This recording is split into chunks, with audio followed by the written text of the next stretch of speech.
เด็จพระสัมมาสัมพุทธเจ้าพระองค์นั้นพร้อมทั้งพระธรรมและพระอริยสงฆ์เจ้าทั้งหลายขอถวายความเคารพแด่พระเดชพระคุณท่านเจ้าคุณพระเทพรัตนนายกหลวงพ่อเจ้าคณะจังหวัดลำพูนเจ้าอาวาสวัดพระธาตุหริพุนชัยถวายความเคารพแด่พระเดชพระคุณพระเทพปริยัติหลวงพ่อเจ้าคณะจังหวัดเชียงใหม่เจ้าอาวาสวัดเจ็ดยอดพระอารามหลวงแตบไตรไวสาหลวงพ่อท่านพระครูปริยัติยานุศาสตร์ที่ปรึกษาเจ้าคณะอำเภอเมืองเชียงใหม่เจ้าอาวาสวัดฝ่ายหินด้วยความเคารพท่านพระครูสมุวิสุวัตวรกิจโจผู้อำนวยการสถานีวิทยุ 104.50 เมกะเฮิรตซ์รองเจ้าวาดวัดฝ่ายหินตลอดจนถึงพระเถรานุเถระเจ้าคณะพระสังฆาธิการและพระภิกษุสงฆ์องค์สามเณรเจ้าทุกตนทุกองค์เจริญสุขสวัสดีอุบาสกอุบาสิกาสาธุชนญาติโยมพุทธบริษัทผู้เป็นเพื่อนร่วมเกิดแก่เจ็บตายทุกท่านทุกคนขณะนี้ท่านกำลังติดตามรับฟังรายการไต้ห่มพระรัตนตรัยออกอากาศกุเจ้าของวันพุธเวลา 5 นาฬิกาจนถึง 6 นาฬิกาเป็นเวลา1 ชั่วโมงดำเนินรายการโดยอาตมาภาพอนาลัยโดยที่สาธุชนสามารถติดตามรับฟังรายการได้ทางสถานีวิทยุเพื่อการศึกษาพระพุทธศาสนาและวัฒนธรรมคลื่น FM 104.50 เมกะเฮิรตซ์วัดฝ่ายหินขออนุโมทนากับผู้อำนวยการสถานีวิทยุไว้ณโอกาสนี้ด้วยสถานีวิทยุกระจายเสียงคลื่น FM 90.75 เมกะเฮิรตซ์เสียงป่าซางอนุโมทนากับคุณโยมรัตดาอินตั้งงามมาณโอกาสนี้ พร้อมกับสถานีวิทยุกระจายเสียงทุกคลื่นที่ทำการกระจายเสียงออกอากาศแต่ละสถานีแต่ละที่ได้ลิงก์สัญญาณออกไปณโอกาสนี้ด้วยพร้อมทั้งสื่อต่างๆบอกว่าจะเป็นส่วนของ Facebook หรือว่าต่างไลน์140.5 ธรรมะคลายเครียดนะของญาติโยมสาธุชนคุณโยมพิสมัยตัวและก็ยังมีแหมหลายๆท่านหลายคนที่ได้ส่งสัญญาณหรือได้ร่วมกันในการเผยแพร่ ก็ขออนุโมทนาสาธุการในโอกาสคราวครั้งนี้มนุษย์เป็นสัตว์สังคมจะอยู่เองเดียวบ่ได้ตามหลักแห่งมนุษยวิทยาคือหมายความว่าคนเฮาจะอยู่ด้วยกันเนี่ยก็เหมือนกับสัตว์สิ่งหิ่งห้อยต่างๆถ้าเฮาพอสารคดีเรื่องราวต่างๆที่เกี่ยวกับความเป็นอยู่ของสัตว์ในทุ่งหญ้าสวรรค์หน้าหรือว่าไปต่างประเทศเฮาก็จะหันว่าโอ้สัตว์เหล่านี้บอกว่าจะเป็นกระทิงบอกว่าจะเป็นควายยีราฟเสือโคร่งหรือแม้แต่สัตว์เล็กสัตว์น้อยก็อยู่กันเป็นฝูงเป็นกลุ่มด้วยความที่ว่าอาสะเปิ่งอาศัยต้องดูแลพอกอยกันผู้ที่เป็นแม่เป็นพ่อก็ต้องดูแลลูกน้อยให้ใหญ่หน้ากาบานมีกำลังวังชาปกป้องภัยลูกน้อยอันอาจเกิดจากศัตรูที่เกิดจากมาเบียดเบียนบีทาคณะเดียวกันก็เป็นไปเพื่อการเอื้อเฟื้อการอยู่กันเป็นกลุ่มก็เป็นที่เกรงขามที่กลัวของผู้อื่นหรือสัตว์อื่นเพื่อให้ตัวเก่านั้นดำรงชีวิตอยู่ได้อย่างปลอดภัยที่สุดมนุษย์คนเฮาก็เช่นเดียวกันเมื่อเฮาเกิดมาเฮาก็ต้องอาศัยบิดามารดรเป็นผู้ดูแลผอกอยให้เขาม่ำน้ำนมดูแลเลี้ยงดู เอาใจใส่จนกว่าเฮาจะใหญ่หน้ากล้าบาน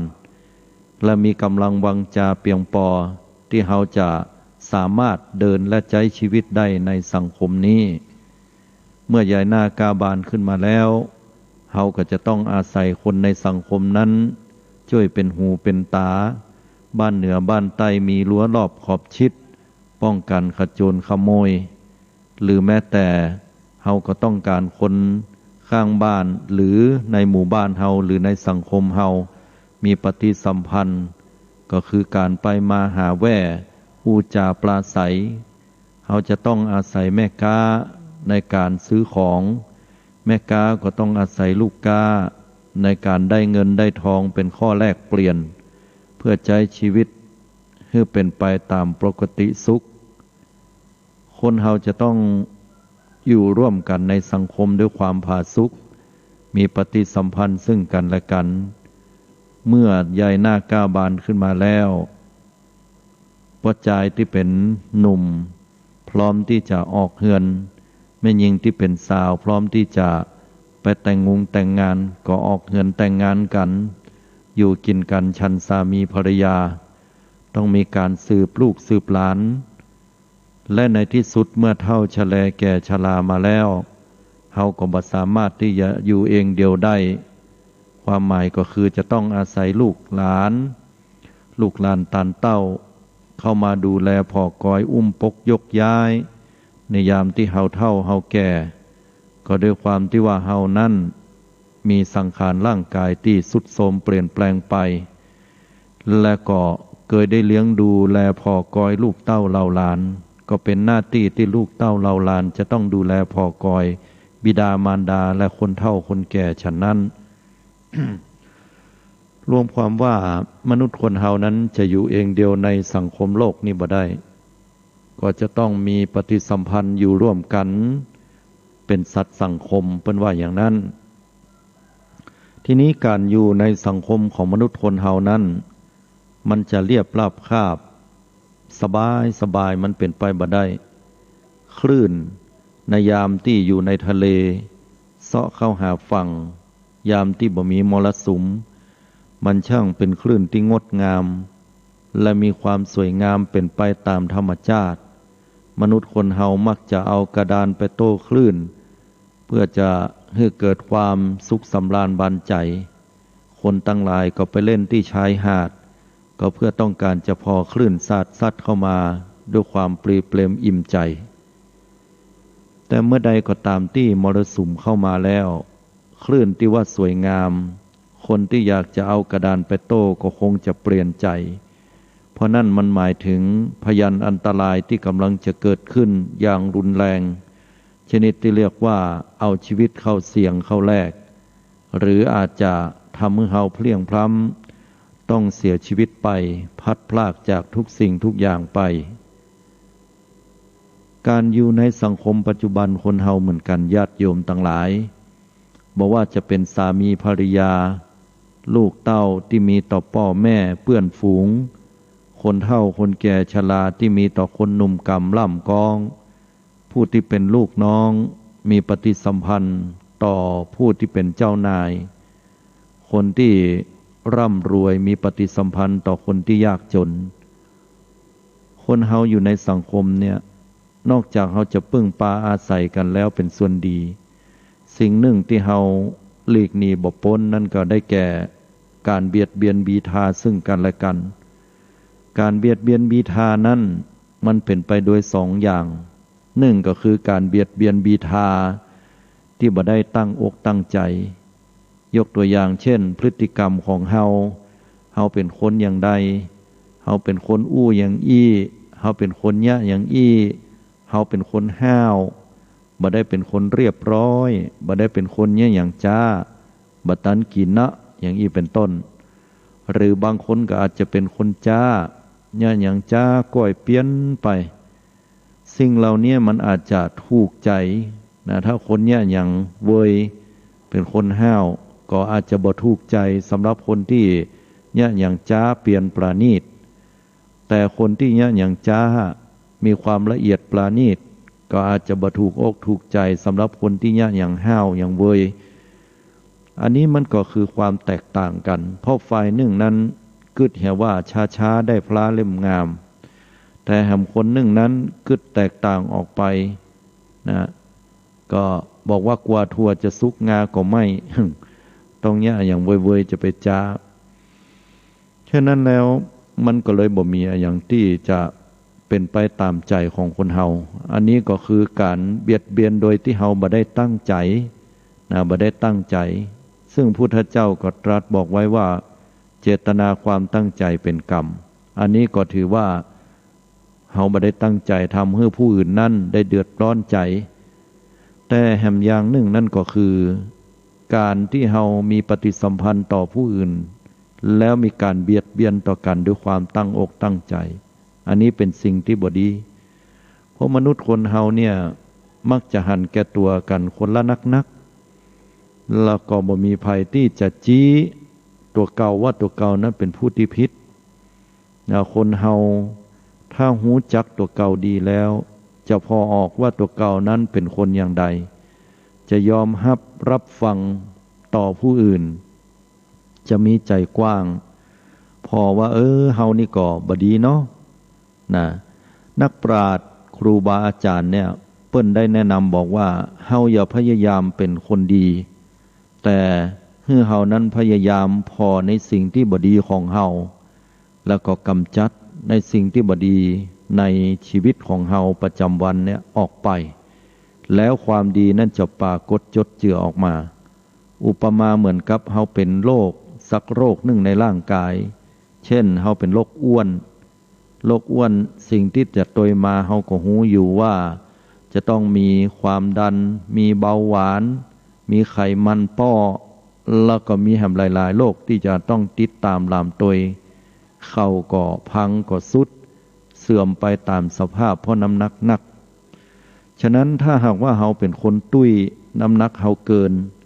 แต่ว่าเฮาพยายามจะไปเสาะหาอาหารมาบำรุงสุขภาพตัวเก่าอันนี้ก็แสดงว่าการแก้ปัญหานั้นบ่ได้ถูกต้องโดยตรงไปแต่ถ้าเฮาเปลี่ยนใหม่การลดน้ำหนักควบคุมน้ำหนักของเฮาโดยการดูแลบริโภคอาหารแต่พอเหมาะพอกวนเพราะว่าคุณหมอจะบอกให้เฮาอยู่เสมอว่าพลังงานที่เฮาได้ใจเนี่ยมีอยู่สองอย่างหนึ่งพลังงานที่ใจเร่งด่วนนั่นก็ได้แก่น้ำตาลพอเฮากินอย่างหวานๆเข้าไปแล้ว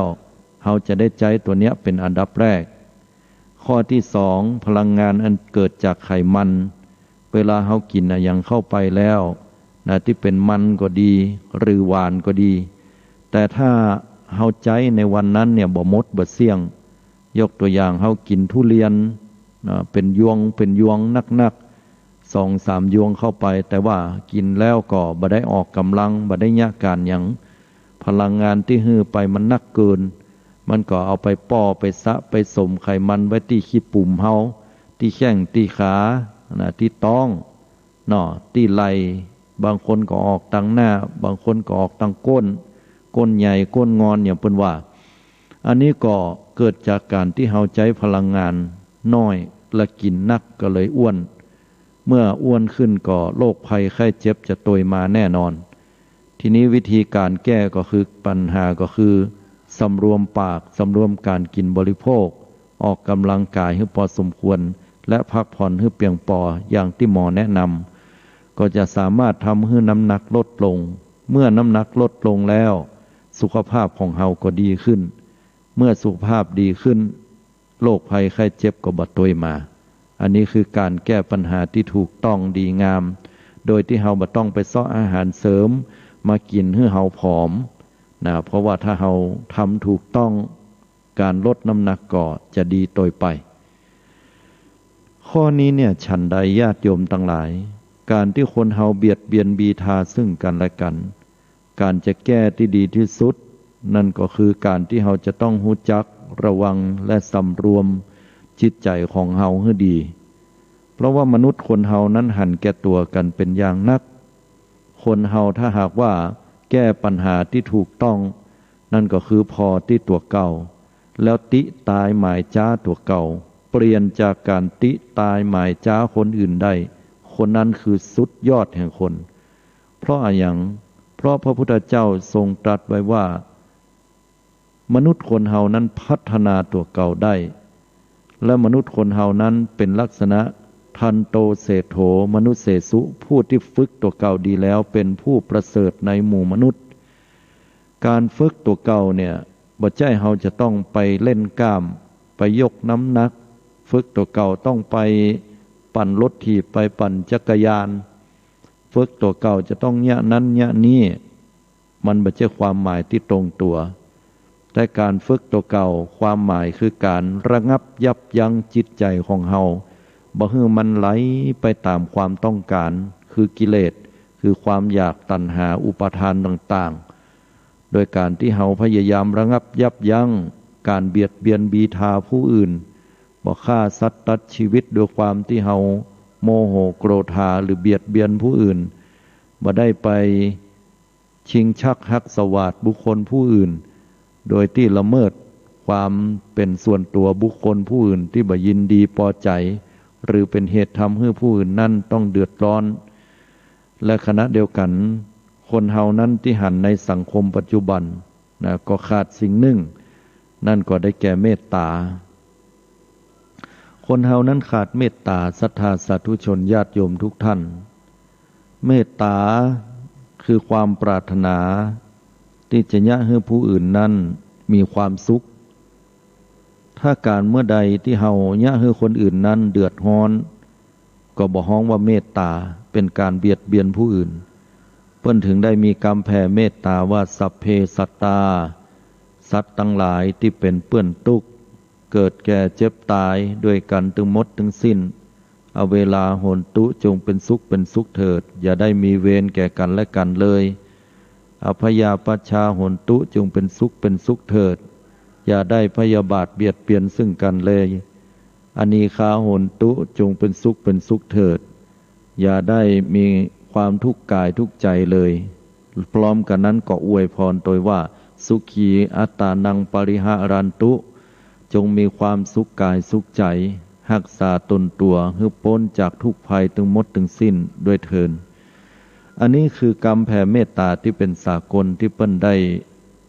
บัญญัติไว้กรรมเหล่านี้สามารถจะนำมากล่าวก็ได้หรือเฮาจะตั้งความปรารถนาด้วยจิตใจของเฮาก็ได้เหมือนกันแต่ขอให้มีจิตใจอันตั้งมั่นมุ่งดีใฝ่ดีต่อผู้อื่นความเมตตาปรารถนาให้มีความสุขความสวัสดีต่อผู้อื่นนั้น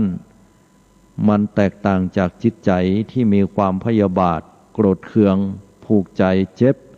กึดจะแก้แค้นปองร้ายต่อผู้อื่นญาติโยมสาธุชนทุกท่านเพราะว่าสองข้อเนี่ยเป็นข้อที่ตรงกันข้ามเป็นข้อที่บุคคลผู้ที่เป็นบัณฑิตนักปราชญ์ทั้งหลายนั้นพึงจะเว้นจากพยาบาทและเจริญเมตตาเพราะการพยาบาทอาฆาตนั้นก็อย่างที่บอกว่าเกิดจากสาเหตุที่ทำบ่ถูกใจหรือเป็นไปเนี่ยฮื้อแห่มฝ่ายหนึ่งนั้น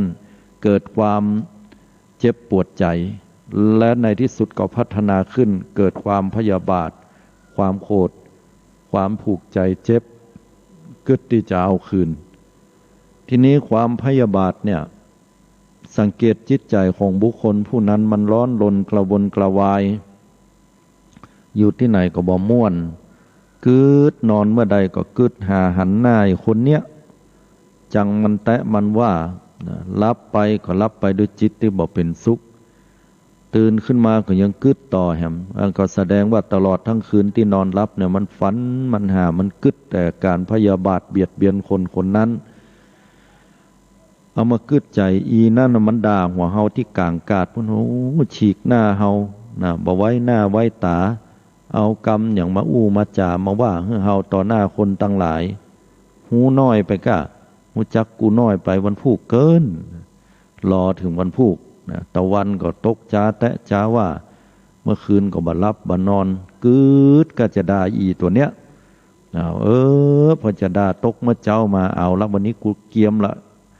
เกียมสะเปาะซาไปละจะเอาซึบทำทีว่าจะไปซื้อของคิดแต่งไปซื้อของซื้อนั้นซื้อนี้ซื้อก็ซื้อแต่อู้แม่กาก็อู้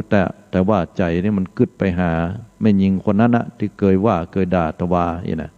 ตามันถึงเสาะหาละนะพอแล้วมันเจาะเหมาะเข้ามาอย่าด่าหัวมันก็แล้วนะมีอันที่จะต้องได้ทะเลาะเบาะแว้งกันได้เคียวได้เดือดร้อนได้พิษหัวกันละปรากฏว่าพอมาถึงปุ๊บหันเข้าใส่ก็เข้าไปกำลังจะด่าปุ๊บแม่หญิงคนนั้นก็ยิ้มเฮือก่อนเห็นแล้วเป็นได้ตัวตะวานี่เพิ่นสุมาด้วยนะขอโทษตัวนะตะวาผัวเพิ่นเนี่ยด่าเพิ่นเฮ้ยอารมณ์บัดจอยก็เลยได้ว่าตัวไปกินแหนงนอนเมื่อคืนนะมาคืดใจโอ้ไปว่าเฮ้ออันเพิ่นขอโทษตัวเน้อตัวเน้อใจของคนที่พยาบาทได้ยินอย่างนี้ก็โยมอุบหุบลงมาหน่อยนะแต่ว่านะเพิ่นได้ว่าตัวนะวันนี้เนี่ยเพิ่นมีอันบะน้อยที่บ้านน่ะขึ้นข้างหัวไปเก็บมาก็ได้มาแล้วเอามาปั่นตัวนี้นะเอาไปแกงตัวล้ำอันนี้นะคนพยาบาทเปลี่ยนอารมณ์ทันทีข้าตัวล้ำก้าเนี่ยอู้จ่ากันม่วนเพราะอย่างญาติโยมทั้งหลายถึงพยาบาทถึงถูกกำจัดลงไปอย่างรวดเร็วอันนั้นก็เพราะคำว่าเมตตาคนหนึ่งไปนอนกึดด้วยความพยาบาทเจ็บปวดใจมันว่ากูมันฉีกหน้ากูมันเดือดหัวกูอย่าสอนหมอกมันกำหรอนะนอนนี่มันตึงบ่ม่วนเมื่อคืนญาติโยมเพราะโดมันไฟสุ่มจิตสุ่มใจนะด้วยอำนาจของพยาบาทความผูกใจเจ็บความแค้นใจความโกรธหูไปว่าไผ่เป็นไผ่หน่อมันมาด่ากูเนี่ยอย่างมันดีมันเก่งกะอย่าสอนหมอกมันพอนะบลับบานอนนะผัวถามว่ามึงอย่างไหนอย่าบลับบานอนแม่มันอย่างไหนจะไปมาปากดักเหียเห็นนะกินเหล้ามาแล้วรับเหียล้มบาจ้อยเห็นนะเราต่างคนต่างรับแต่ไม่ยิงบรับอย่างนี้เป็นต้นกว่าจะรับได้ก็เดิงเกิงคืนตื่นมาแล้วก็รอแก้แค้นแต่แหมฝ่ายหนึ่งนั้นเกิดวิปฏิสารความเดือดเนื้อฮ้อนใจภาษาบ้านเฮาเพิ่นเฮาว่ากินแหนงใจที่ได้ว่าตะวานี่เอาความโกรธไปทุ่มให้กับคนอื่นนี่แหละความโกรธความเกลียดเนี่ยเฮามีกับคนอื่นที่ไหนญาติโยมคนบางคนมันมีหรอลมบัดจอยใส่คนอื่นจากคนอื่นมาเนาะลมบัดจอยจากคนอื่นมาเอาไปใส่แห่งคนหนึ่งเปิ้นบอกฮู้เรื่องฮู้ราวอย่างอันนี้บัดดีนะโยมเสียหายเหมือนกันเนอะนอกจากว่าคนอื่นจะพอแล้วว่าเป็นคนที่มีอารมณ์ใจบดีก็ขาดเสน่ห์นะแล้วก็เป็นความเข้าใจที่เปลี่ยนไปจากคนรอบข้างยกตัวอย่างว่าไม่ยิงคนเนี้ยลมบัดจอยเนื่องจากว่าโดนผัวตัวเก่านั้นเดือดหัวก็คือเป็นปัญหาครอบครัวทางภายในเปิ้นว่าภายในบดีนำออกภายนอกบดีนำเข้าไฟในมันมีก็บดีนำออกไฟนอกมีบดีนำเข้ามันจะเป็นภัยแก่ตัวเก่าภัยนั้นก็คือการผูกอาฆาตพยาบาทจองเวรเจ็บใจจากผู้อื่นเหมือนกับแม่หญิงคนเนี้ยพิษหัวกับผัวตัวเก่าเรียบร้อยแล้วออกบ้านมาก็แทนที่เก็บอารมณ์นั่นอย่างน้อยที่สุดก็บ่ปากเนี่ยก็ยังดีเนาะคนอื่นอู้ก็บ่ปากเมื่อบ่ปากก็คนอื่นหันแล้วอย่างอี้ก็อาจจะกึดอยู่พ่องแต่ก็ยังดีกว่าไปด่าไปว่าให้คนอื่นเขาแล้วก็มากินแดงแคลงใจตัวเก่าในปลายหลังมันก็เป็นสาเหตุของความเจ็บปวดใจให้กับ เจ็บปวดใจให้กับผู้อื่นญาติโยมทั้งหลายฉะนั้นคนเฮาเนี่ยจะต้องมีเมตตาความมีเมตตาต่อกันเป็นสิ่งที่ดีญาติโยมสาธกยกตัวอย่างคนในปัจจุบันนอกจากเรื่องตะกี้แล้วเนี่ยคนเฮาสมัยบัดเดียวเนี่ยขาดความเมตตาปรารถนาจะให้ผู้อื่นมีความสุขอาตมาเนี่ยหันในสื่อต่างๆหรือคนยุคปัจจุบันเนี่ยเป็นข่าวเป็นคราวขึ้นมาบอกหุจักที่จะให้อภัยซึ่งกันและกันได้ง่ายๆคนสมัยบัดเดียวนี้ใจฮ้อนญาติโยมมันใจฮ้อนปอๆกับเทคโนโลยีที่พัฒนาไปอย่างรวดเร็วก็คงจะแค่ได้อย่างบางสิ่งบางอย่างหรือทุกสิ่งทุกอย่างให้มันเวยคนเฮาไข้เย็นสมัยตะกอนเพิ่นเอาวีมาวีหล่อมจะมีพัดลมเอาวีใบตาลวีใบลานมาแปลงกันอยากไปอยู่ที่ตังนอกปูนจำได้ว่าโยมแม่อาตมาเนี่ยเพิ่นไปนั่งอู้กันแปลงแตะแปลงแค่นั่งกันตังนอกเมื่อคืนมันฮ้อนก็รอลมเย็นมา เวลาเขาเข้าไปใกล้เพิ่นว่าจะไปมาใกล้มันฮ้อนนี่นะเพิ่นก็อยู่ซุ่มมืดนั่นน่ะสูบบุหรี่มกเนี่ยเพราะว่าเอาควันนะกันยุงแต่ว่าเพิ่นก็อดทนกันได้นะคนสมัยตะก่อนเนี่ยเป็นลักษณะอย่างนั้นบะเดียวเนี่ยบ่ได้ฮ้อนละจมกันละเข้าห้องแอร์กันพุ่นบ่มีความอดทนกันฮ้อนหน่อยก็จมนะสมัยบะเดียวนี้กับตะก่อนต่างกันตะก่อนนี่เวลาจะได้กินข้าวกินปลาเนี่ยจะต้องมาลุกนึ่งข้าวเป่าไฟ อยากกินของฮ้อนก็จะต้องอุ่นแกงอีแม่จะต้องมาป๊อกป๊อกนะฟันหลัวบันหลัวนะเอาเสี้ยนเข้ามาใส่แล้วก็เอาไฟไปจิสุ่มไฟขึ้นตั้งหม้อกว่าน้ำมันจะเดือดนะกว่าจะเอาแกงนั้นไปอุ่นกว่าจะได้กินก็ต้องใช้เวลาขยากกินข้าวก็ต้องอดบะเดียวเปียลงมานาทีเดียวนั่นน่ะซุกเข้าไปในตู้ไมโครเวฟเปิดเข้าไปมันแอดก็เดี๋ยวปิ้งเปิดออกมาควันออกหยุยนะตันอกตันใจแต่ก่อนนี้เดินกันล่อลัดห้วยลัดนาลัดต้งเอาบุงเอาเปียดเอาซาหาบกันไปกับไม้การต่อมานี่ไปตัวโยมแม่โยมหน้านะเดินกันนะเนาะลัดไปต้งไปนาขึ้นขนุนเฮน้อยก็เป็นดินลูกลังแบบที่มีรถมันเมื่อไหนจะมีรถกายไปให้กันรถก็ตัวทางปะผู้ไว้ข้างไปนะขี่กายไปควันกุ้มมาระวังตางเขาปะน้ำเมืองเย็นลงสวยแข้งสวยขาล้างหน้าเย็นสบายปะเนาะบ่เดียวบ่อันน่ะลองไปเดินพอหลงยุคหลงสมัยนั่งรถกันไปนะอันนี้ก็ตันอกตันใจก็เป็นไปตามยุคบ่เดียวอย่างตะก้อนนี่กว่าจะหันกันจะจีบกันได้นะโอ้ยเป็นแฟนกัน7 วันกันนะกว่าจะปะกันปะกันยังไดเขียนจดหมายให้กันนะเปิดก่อนนะก่อนจะเปิดให้ยิ้มหวานนะกึดถึงของแหมคนนึ่งไว้เนาะกึดถึงหน้าแหมคนไว้เป็นแฟนกันเหรอก่อนเปิดให้ยิ้มหวาน ได้มาแล้วไปสนีขี่รถมาแบมมาบ้านเฮาก่อกายบ้านไปแหมบ้านโอ้เสียดายเข้ามาแล้วดีใจล้นไปนะเอาจดหมายเนี่ยพุ่นเข้าห้องนอนปิดประตูเวลาอ่านก็เปิดอ่านก็ยิ้มน้อยยิ้มใหญ่โอ้เปิ้นรอหูจักรอ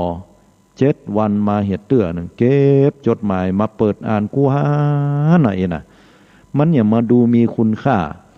บาเดลเนี่ยเอาสมอลทอกหรือว่าเอาหูฟังใส่หูอู้กันเนี่ยผู้น่ะตั้งแต่ทุ่มหนึ่งกินข้าวแล้วยอกไปจนถึงตี 2มันเอาคาหูแล้วก็รับคาหันอ่ะมันต้องตันอกตันใจอย่างอี้ไปเหี้ยแล้วมนุษย์คนเฮาก็เลยใจฮ้อน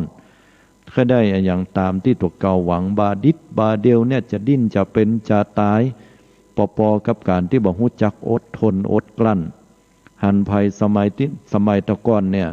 เวลาคนเฒ่าคนแก่เนาะคนเฒ่าบางคนมันก็ซ่าหรอ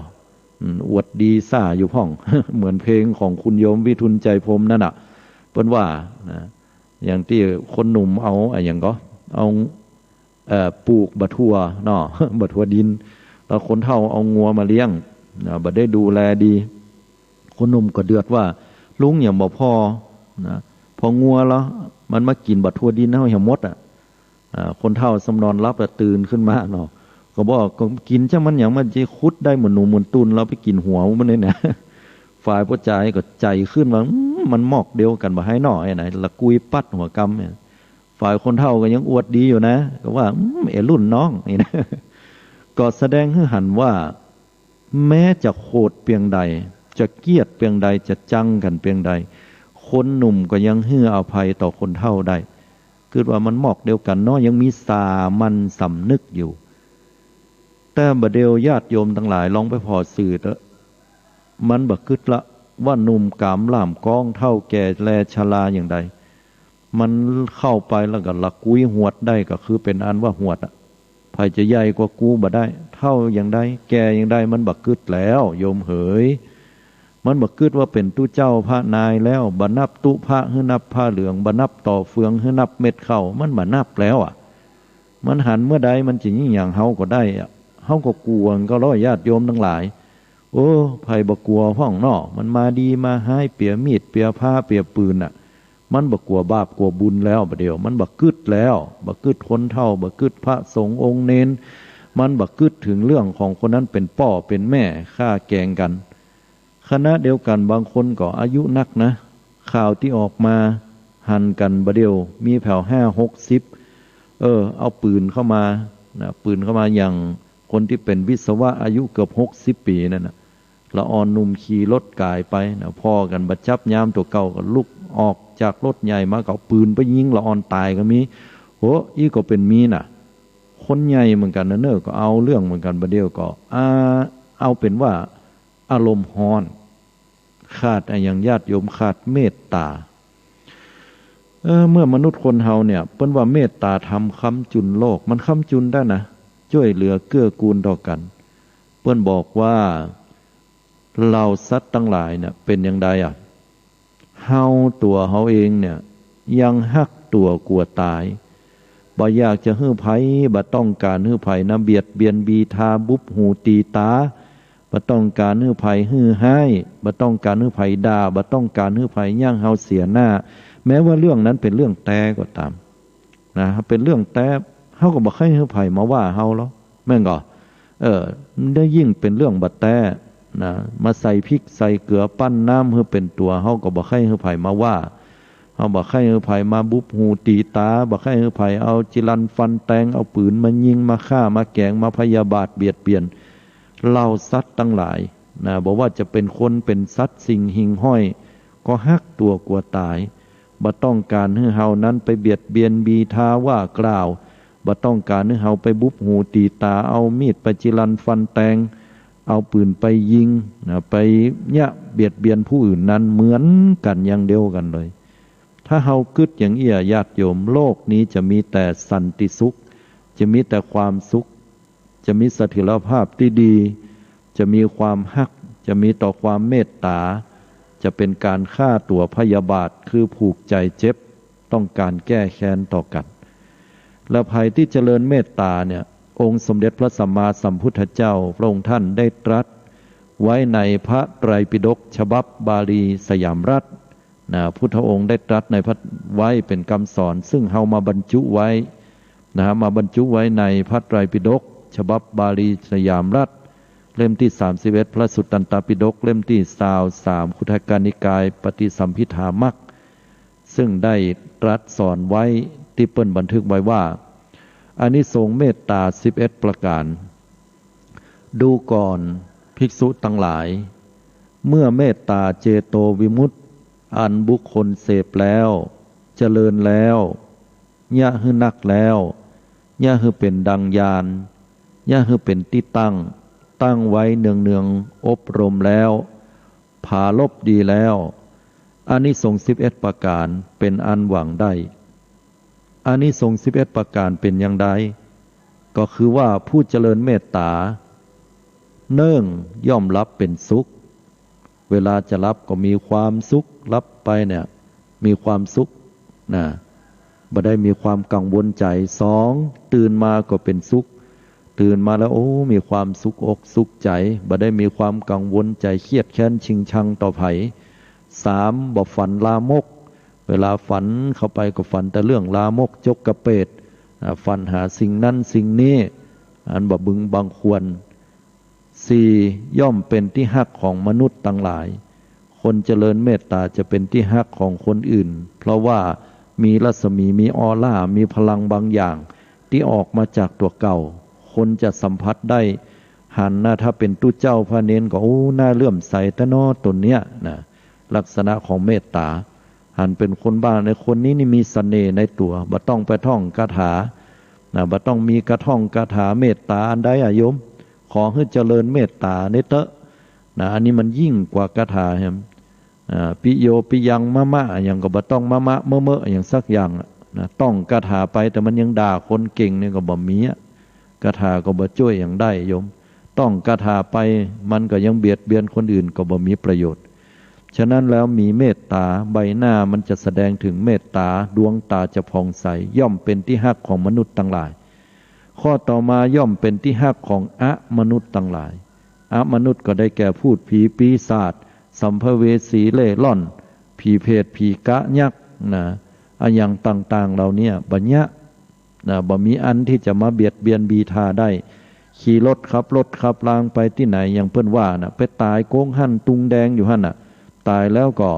มีดวงวิญญาณนั่นไปเกิดมันจะเอาแหมคนนั่นไปอยู่ที่หั่นนี่นะ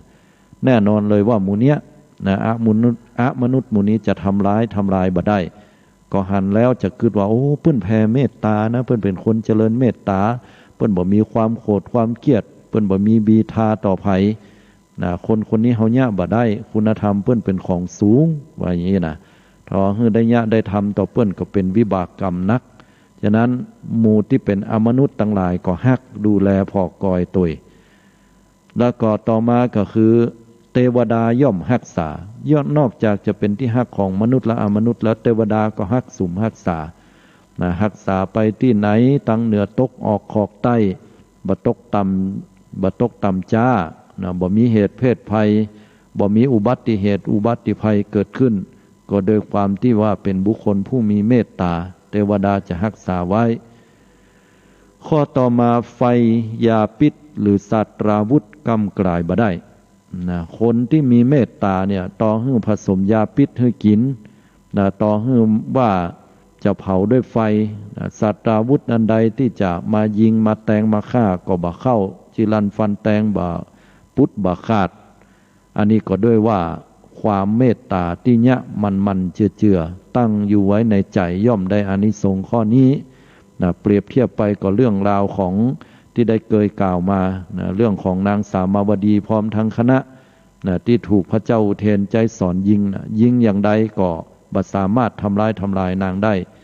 นะด้วยการที่นางมาคันธิยานั้นเป็นผู้ใส่หายป้ายสีนะพอหูข่าวว่านางสามาวดีพร้อมคณะได้เจริญเมตตาพระเจ้าอุเทนก็เลยได้เข้าใจในธรรมนั้นต่อมาจิตของผู้เจริญเมตตาเป็นสมาธิได้รีบเร็วด่วนนะคนที่เจริญเมตตาเนี่ยจะตกอยู่ในสถานการณ์หน้าสิวหน้าขวานปานใดนะรถจะจนกันกาหรือจะมีเหตุเพศภัยเข้ามาใกล้นะตึกถล่มบ้านจะมีปัญหารถล้าอย่างจะเกิดเหตุการณ์ที่บักกึดบักฝันน้ำจะนองนะน้ำป่าไหลหลากหมู่นี้จะมีสมาธิจิตของผู้ที่มีเมตตาเนี่ยจะตั้งสติมีสมาธิเร็วแล้วก็จะสามารถเอาตัวรอดไปได้สีหน้าของผู้เจริญเมตตาย่อมผ่องใสอย่างที่อาตมาว่าตะเกียนะมันจะออกมาตั้งสีหน้าตั้งตาของเฮาคนมีเมตตาพอแล้วเนี่ยมันจุ่มหน้าจุ่มนะรอยยิ้มเพิ่นมีประดับใบหน้ามันต่างจากคนที่มีพยาบาทมีโทสะหน้าตามันถึงหน้าดำค่ำเครียดมันเผาหน้าเผาตาพอหน้าถึงบดีบางงามหน้าโจโง่ไว้นะเขาว่านะ ถ้าอย่าอ่านนะแต่ถ้าคนที่เปิ้นมีเมตตาเนี่ยหน้าเปิ้นยิ้มบานยิ้มบานนะหน้าตานี่ยิ้มหน้าตานี่เบิกบานเบิกบานบักกำเศร้าแล้วก็ต่อมาก็คือย่อมบ่หลงไหลกระทำกาละขอความหมายคือเวลาจะตายเนี่ยก็บ่ได้หลงบ่มีสตินะบางคนเว้ยเอ่ยขึ้นมาหันนั้นหันนี้ชี้นั้นชี้นี้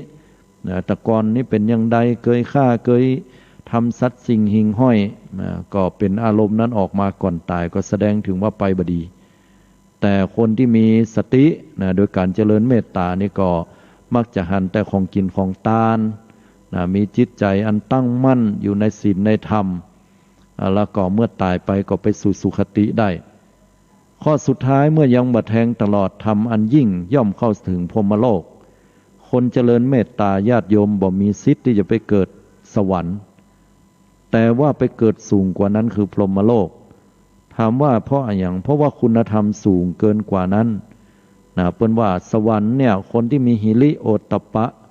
มีธรรมคือความละอายต่อบาปและเกรงกลัวต่อบาปบ่ทำบาปจะไปเกิดเป็นเทวบุตรเทวดาแต่ถ้าภัยก็ตามจิตเจริญเมตตาเจโตวิมุตติหลุดพ้นด้วยอำนาจของใจเนี่ยนะคือ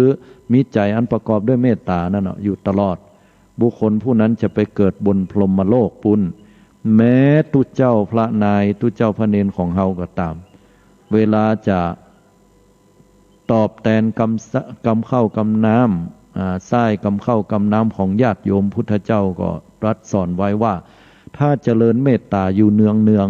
นะย่อมถือว่าบริโภคข้าวของญาติโยมโดยบัดเสียเปล่านะย่อมถือว่าได้ตอบแทนกรรมข้าวกรรมน้ำญาติโยมเพิ่นว่าอย่างนั้นฉะนั้นพระสงฆ์องค์เจ้าภิกษุสามเณรน้อยที่ได้ยินได้ฟังก็จะต้องเจริญเมตตานะเป็นเหตุบ่อยครั้งให้กับตัวเก่าเว้นจากการที่ญาติโยมทำอย่างบ่ถูกใจเมื่อใดก็ด่าหัวน่ะหน่อยนะด่าหัวก็คดก่อเกลียดนะคดเกลียดบ่พอรอมันมามันกำกูจะด่าแหมรอบมานี่ก็บ่ใช่เมตตาเจโตวิมุตติเนาะฉะนั้นก็ต้องเป็นตนเมตตาเพิ่นว่าตัวเจ้าพระเนรเฮาเนี่ยจะอย่างใดก็เมตตาโคตรได้ก็ได้ก็มันมีกิเลสแต่อย่าไปโคตรเมินจะไปอาฆาตจะไปพยาบาทจะไปจองเวรตั้งจิตให้มันเป็นเมตตาไว้นะแล้วก็แผ่เมตตาให้ญาติให้โยมไปเพราะว่าพระสงฆ์องค์เจ้าเฮาเนี่ยเนรเฮาเนี่ยเฮามีคุณธรรมสูงกว่าเพิ่นอยู่แล้วได้ศึกษาพระธรรมคำสอนมาเนาะอันนี้ก็ฝากถึงพระเนรเถรน้อยตนที่เปิ้นบ่ได้ถึงเป็นครูบาอาจารย์ตนเฒ่าตนแก่มีวาสานักเตื้อบวชมาก็เป็นวัยรุ่นนะยังบ่ฮู้ที่จะเจริญเมตตาอันใดเมื่อได้ฟังได้ฮู้ก็จะได้มีเมตตาเนาะฝึกฝนเอาละสาธุชนญาติโยมทุกท่านวันนี้อาตมาภาพได้มาปะมาอู้ศรัทธาญาติโยมนะก็ได้เวลาที่ญาติโยมจะได้โทรกันเข้ามาฟังอยู่ตังใดวันนี้ฟังธรรมะแล้วถูกใจกันห้องก่อเนาะโทรเข้ามากันได้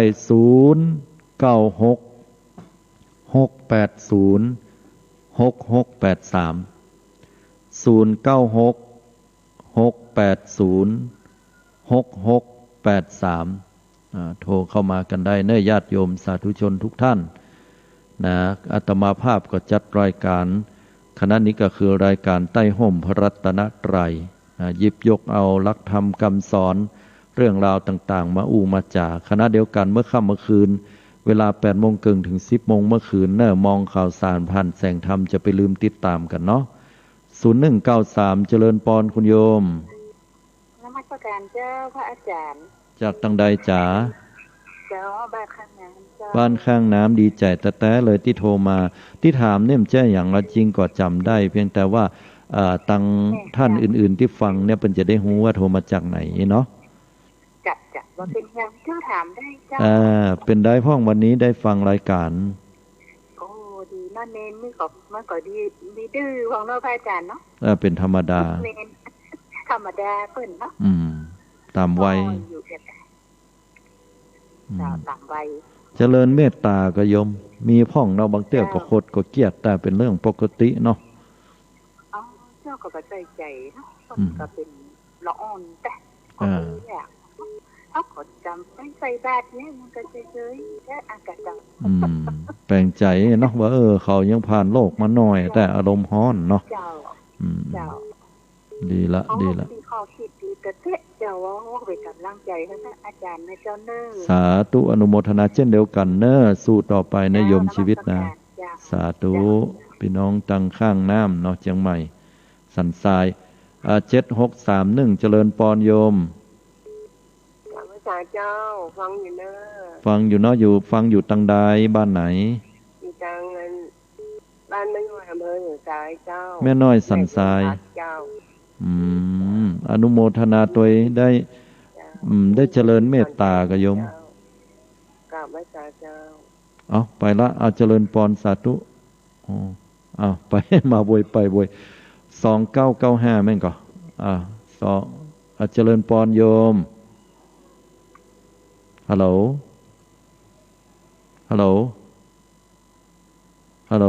กราบนมัสการเจ้าโทรมาจากทางใดโยมบ่สร้างกลางจ้องเลยกะเจ้าที่ถามท่านไปว่าที่กินอย่างเดียววางให้แต่ฮัลโหลได้ยินโยมโยมได้เจริญเมตตาพ่องก่อในถ้ากรณีที่ในชีวิตประจำวันเนี่ยมีทุกวันเลยเนาะมีวิธีแก้ความโกรธอย่างไรพ่องโยมแก้ จ้าก็บ่ตอบโต้กับหยังนะใช้วิธีบ่ตอบโต้เฉยๆเฮียเนาะเลยตอบโต้เขาก็ทำที่มีจิตใจแค่ไม่ดีกับว่าขนาดตุ๊กเจ้านี่เป็นขนาดนี้เลยไปต้านห้องเข้าบอกอย่างว่าเลยต้านของที่เนี่ยตุ๊กเจ้ากินหมดก็โอดนั่นเนี่ยเป็นปีละฮัลโหลมันมาถูกเจ้าว่าใดก่อว่าการต้านทางเข้าเนี่ยเขาวัดมาบ้านตั้งบ้านนี่กับเขาบ่ไปนะเขาไปทางอื่นพอเข้าใจอยู่เนาะการต้านยินนะว่าของดีๆนี่ต้านไปแล้วที่เจ้ากินหมดของดีๆนั่นแหละของดีๆอ่ะไม่ถึงเจ้าหมดว่าเจ้าจะเป็นกระเทยด้วยโอเคโยมก็เข้าใจเนาะความรู้สึกของคนมันแตกต่างกันเนาะจะได้ก็เอาเป็นว่าเฮาก็เมตตาต่อคนเหล่านั้นเนาะเปิ้นก็คนเฮามันมีความแตกต่างกันหลายองค์ประกอบเนาะจะได้ก็เมตตานะโยมนะเมตตากำเดียวเป็นสิ่งที่ดีเนาะ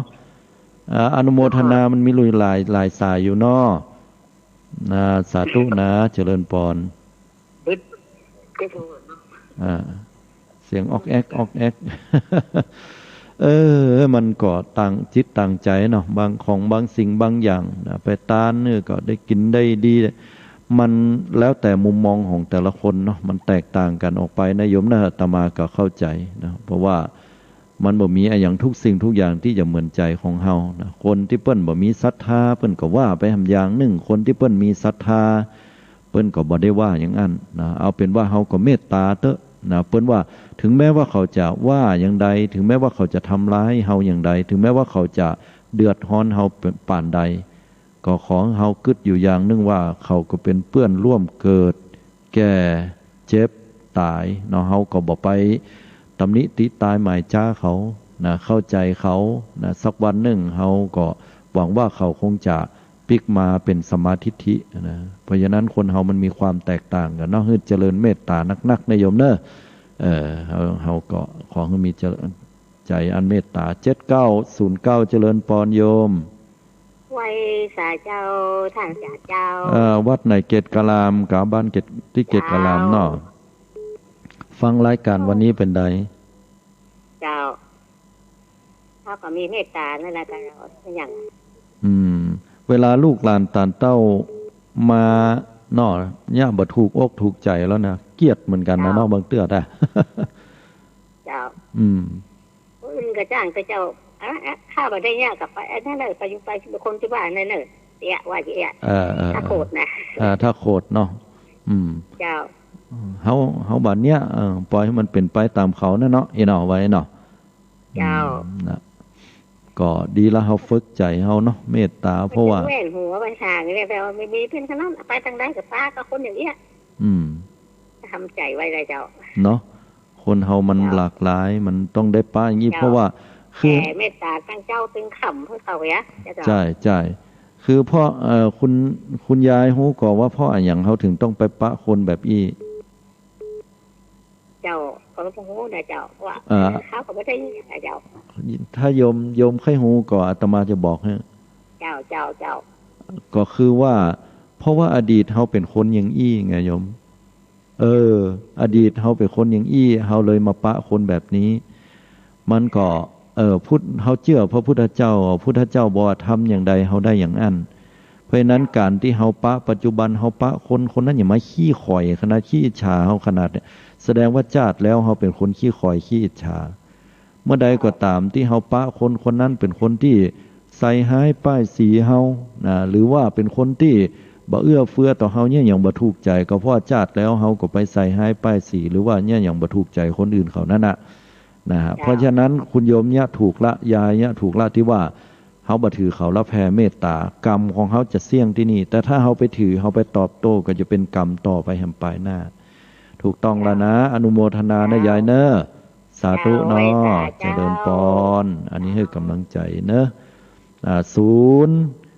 0966806683เนาะโทรกันเข้ามาได้เนอะศรัทธาบางสายอาจจะไม่ได้รับต้องขออภัย9200เจริญพรโยมโทรมาจากทางใดเราสันปิงได้ฟังรายการวันนี้เจริญเมตตาเป็นจะได้พ่องจ้าบัถือกินบัถือยังเขาเนี่ยครับใจวิธีคือบัถือเนาะเฮาผ่านโลกมานักแล้วเนาะมันเจ้าว่าบัถือเนี่ยเขาในมือเนาะบัถือเอาสกรรมเนาะเนี่ยมันใช่เนาะเตื้อละอ่อนมันใจขึ้นแค่เอาไม่แซ่หวดมานี่นะจ๊ะลูกหวีไปเนี่ยจะมึงเจ้าจ้ะเนาะใจวิธีปลงวางแต่ว่าก่อนที่เขาจะปลงจะวางเนี่ยเขาก็เตือนเขาได้นะถ้าสมมติเราอู้ถึงลูกหลานเนี่ยนะบัดเจ้ว่าปลงวางแบบชนิดที่ลูกหลานมันจะยิ่งอย่างเขาก็ปลงวางแล้วมันบัดเจ้ปลงวางแบบนั้นก็ความหมายคืออันนั้นเปิ้นฮ้องว่าปล่อยละปล่อยขว้างแต่เมื่อใดที่ซ้อนเอาก้อยว่าก้อยโต๊ะแต่เขาบ่มีโทสะอีนะก้อยโต๊ะก้อยว่าก้อยบอกแต่บางเตื้อเนี่ยความเมตตามันเป็นเหตุใกล้ของโทสะถ้าว่าตามพระอภิธรรมนะความเมตตานะมันเป็นเหตุใกล้ของโทสะคือหมายความว่ายัง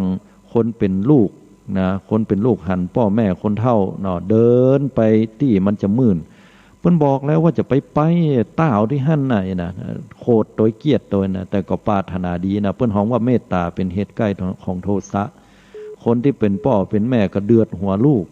ด่าหัวลูกบางเตื้อด่าแฮงไปก็ด้วยความเป็นห่วงนะเนาะนะเพราะนั้นก็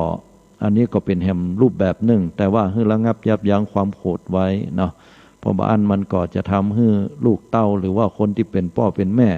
อันนั้นก็อาจจะเข้าใจผิดไปอย่างนี้เป็นต้นเนาะฮัลโหลสาธุอนุโมทนานะไปละเนาะ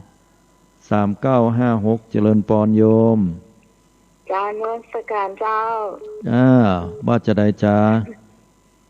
ก็ได้ยินท่านครูว่าตะเกียเขาเป็นคนแบบไหนในชาตินี้ชาติก่อนเขาน่าจะเป็นคนแบบนั้นบัดน่าจะไม่หัวยืนตึงวันเนี่ยถึงบังอ้อเลยกะแต่แล้วอ่ะแม่นคือถ้าเรามีศรัทธาเจ้าเขาก็ขึ้นหัวอยู่ตึงวันเนี่ยเนาะร่างเป็นคนดีบ้านในชาติแล้วอ่ะคืออันคุณโยมว่าถ้าเรามีศรัทธานะฮะเรามีศรัทธาที่แปลว่าความเชื่อมั่นนี่นะยังลงในพระรัตนตรัยคือพระพุทธเจ้าพระธรรมพระสงฆ์เนี่ยเขาจะหันว่าพุทธเจ้าสอนว่าเราสัตว์มีกรรมเป็นของตัวเก่ากรรมพันธุเรามีกรรมเป็นเผ่าพันธุ์กรรมโยนิเขามีกรรมเป็นที่กำเนิดเกิดมาโดยกรรมนี่นะกรรมปฏิสรณาเขามีกรรมเป็นที่เปิ้งที่ปาที่อาศัยยังกรรมังคลิสามิเขาทำกรรมใดไว้ดีก็ตามบ่ดีก็ตามเขาจะต้องเป็นผู้รับเป็นมรดกตกทอดเป็นว่าอย่างนั้นเพราะนั้นคนหลายๆคนมานั่งจับเจ้าอยู่ฮะนั่งกอดเข่าก็กูอย่ามาสวยแตะสวยว่ากูอย่ามาป้าอย่างอีแล้วก็แงนหน้าไปพอฟ้าพรหมลิขิตเนี่ยไปโทษพระพรหมทำละพรหมลิขิตว่าอย่างอันอย่างอี